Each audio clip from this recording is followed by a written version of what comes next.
Hi, I'm going to talk about another one of my favorite games of all time, and re- a couple months ago it came out, the Kingdom Hearts HD 1.5 Remix, and you know what? I still have the original. I still have Kingdom Hearts 2, but for some reason I just have to get this one.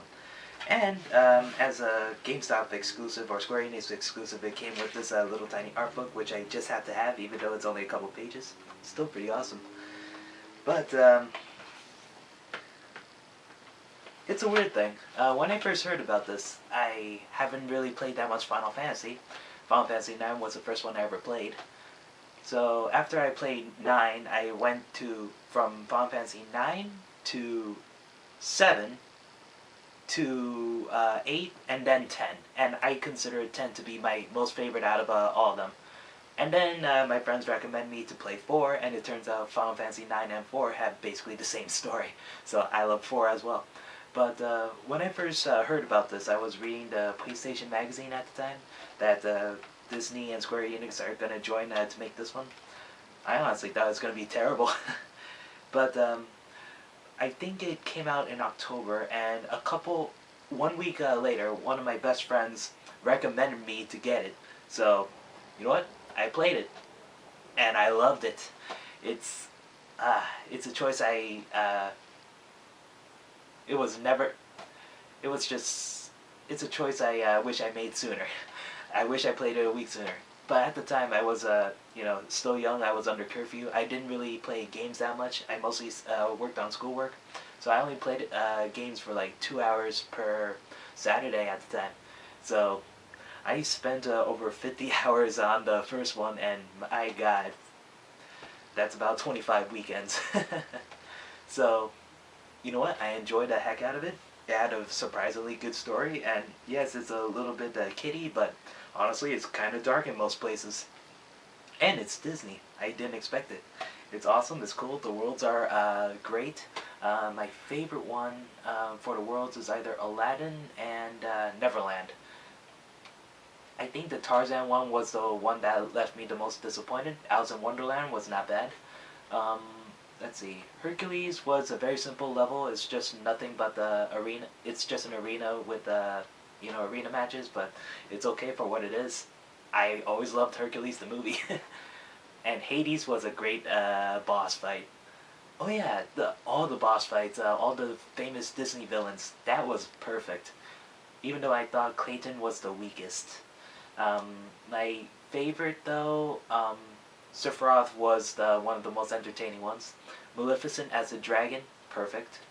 And actually, I think my most favorite boss fight has to be one of the most difficult ones, Kurt Ziza. I don't know if he's from Final Fantasy or Disney, but I think he's just made up Heartless, and he was badass.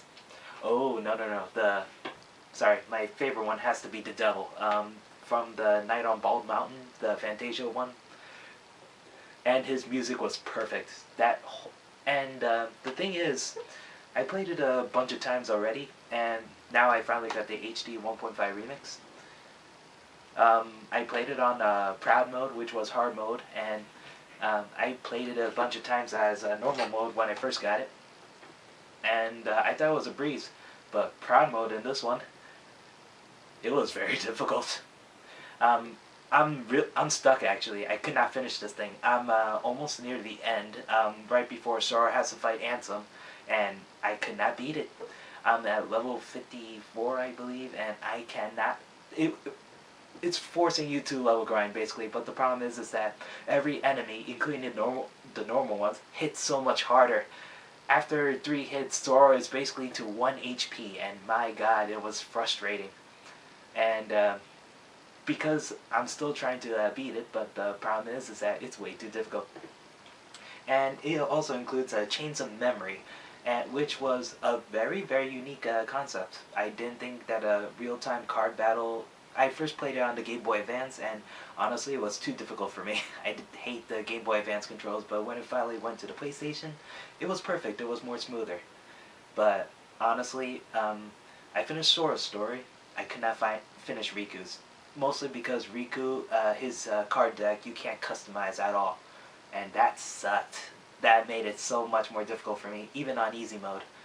So, and but I already know the story of Riku's anyway, and I already played through Soros, and I loved both the first one and Chains of Memory. For the other thing, it's the 2 hour movie cutscene thing. What was it called? The 356. What was it? Kingdom Hearts 358 over 2 days. I think I'm only halfway done with that, and I honestly don't want to watch anymore. It's interesting, but the problem is that you're not playing, you're just watching a movie, and it's mostly just talking. And I don't blame the actors for it, it's just, I don't know, it seemed boring. But the fact that they still included it in this, no problem, I'm still okay with that. I can't wait for the next HD 2.5. That one I'm gonna get also. And Final Fantasy 10 HD is coming out soon. I want to get that as well. And yeah, it's still, you know what, I think it's cheaper now. Might as well get it for the PlayStation 3. It is awesome. And let's see, did anything improve over the graphics? I think the textures are much more clearer, but the models are still the same, so it feels kind of weird. But at least they fixed the camera control, because in the original, I remember, the right analog stick controls the menu instead of the camera. And you controlled the L2 and R2 for the camera at the time, and my god, that was terrible. I am so glad that they fixed it right now. And besides that, I don't think nothing really changed. I know this is the final mix version. There were a couple cutscenes I've never seen before, so that was interesting. But the thing is about those cutscenes, there's no vocal sounds to it. Barely any. So it's basically silence with just static music in the back. So yeah, I recommend it. It's still great. It still holds up to this day. And you know what? Yeah, that's it.